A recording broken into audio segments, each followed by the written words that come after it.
వందనాలు. ప్రాఫెట్ అయ్య గారికి ఉన్న వందనాలు. నా సాక్ష్యం ఏంటంటే 4 సంవత్సరాలు నేను మా ఆయన ఇద్దరం విడిపోయినాము. మళ్ళీ ఈ పరిచర్యకు రావడం వల్ల నేను మా ఆయన కలిసినాము. ఇప్పుడు మంచిగా ఉంటున్నాం. Praise lord. ఇక్కడ ఉన్న సహోదరి పేరు వాణి, అంబర్పేట ప్రాంతం నుంచి రావడం జరిగింది.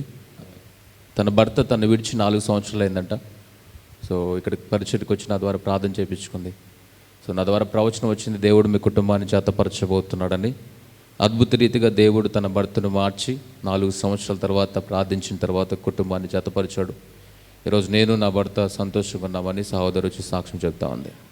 ఈ రీతిగా దేవుడి పరిచర్లో అనేకమైన విరిగిపోయిన కుటుంబాలను దేవుని ఆశ్రయించినప్పుడు, ప్రవక్తను నమ్మి ప్రవక్తల పరిచర్లో నమ్మకంగా వచ్చినప్పుడు దేవాతి దేవుడు నన్ను పలికిన మాటను నెరవేరుస్తూ విడిపోయిన కుటుంబాలు అనేకమైన వాటిని ప్రభు కడుతూ సాక్షిగా మన మధ్యలో నిలబెట్టాడు. దాన్ని బట్టి దేవుడికి మహిమ కలుగును గాక.